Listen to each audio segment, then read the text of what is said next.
Hello, I'm Patricia. And I'm Katina, and welcome to the Worker Being YouTube channel. So excited to have you here. Today we want to talk about our 2022 trends. So we're a few weeks into the year and there's a lot going on in terms of the way workplaces are being reshaped. The pandemic has had a huge impact on work and work environments. And so we wanted to talk about a couple of trends that we think are really important for 2022, and not just trends that we're seeing, but things that we think really need to be a focus for this year. There's so much change and so much of almost like a rebellion, right? Of employees being like, we want something better. We want to live a life that is fulfilling, that is both fulfilling both at work and in our personal lives. And so these trends are really focused on things that organizations can do to make sure that they retain their employees and create the environment that people are seeking. Yeah, so we have 4 trends that we're going to lay out for you, and we're going to go through them kind of quickly, but hopefully you'll be able to get a taste of what we think is important, and also what we hope you will take away from our video is to go to your own workplaces and think about ways that you can improve in these 4 areas. And the good news is we have a lot of other content around this, right? So we have a podcast episode on this, we have an article, so if you want more, we'll have links to that so you can go ahead and dig in deeper.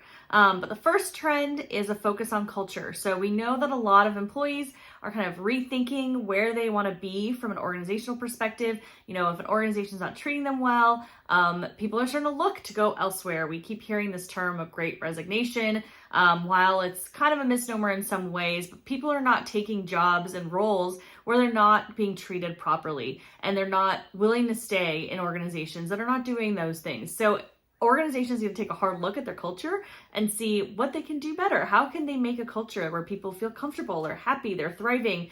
And I think that's going to be a really big theme for HR leaders and leadership in general this year, because we're going to see that movement continue. And in order to not hurt your business by losing employees very quickly, you'll need to be focusing on culture and making sure that the culture is the right one. Yeah, and our second trend going along with culture is thinking about employees' mental health. The last few years have been so tough, and people are really struggling with a lot of mental health challenges, as they have been for the last couple of years. But even, at this stage of the pandemic, right, people are starting to recognize time that was lost and connections that were, broken during that time period. And so there's a lot of challenging things going on in people's lives, and we don't become a different person once we walk through the virtual or physical doors of our workplaces, right? So companies that really make it okay to discuss or admit that you're struggling with mental health challenges, and that provide resources for employees who really want to improve on their ability to really handle those mental health challenges. That is going to be something that's huge for employees who are looking for that kind of culture, because everybody recognizes now that mental health is something that impacts all of us. And there's still some workplaces where this is a really taboo topic. So leaders can, demonstrate that they're open to acknowledging that these mental health challenges exist, provide resources, and organizations can also make that more normative from the top. So we think that's going to be a big trend. And then our third trend is around continued flexibility. So kind of as Katina was mentioning, the pandemic has had such a big impact on mental health, of course, but then also on just the way we do our work. And a lot of organizations have gone remote part-time or during the pandemic. And then now we're trying to figure out what are we going to do as things maybe change and evolve. I know that there were some organizations that were doing coming back to work project and program, and then of course Omicron came and destroyed all those plans. And so organizations really need to be flexible and think through, what is it going to look like when we transition from this kind of chaotic pandemic state to the future state. And we can't ignore the fact that employees have been working remotely for a very long time now, and that they've had flexibility and go back to what we were before, right? We can't go back to what happened prior to the pandemic. Things have changed. People have gotten used to this. People understand that they are still productive and are able to do their jobs remotely. And so organizations need to figure out how to be flexible, how to create a hybrid environment. Maybe some people want to come back. Maybe some people don't ever want to come back. Maybe people want to do a little bit of both.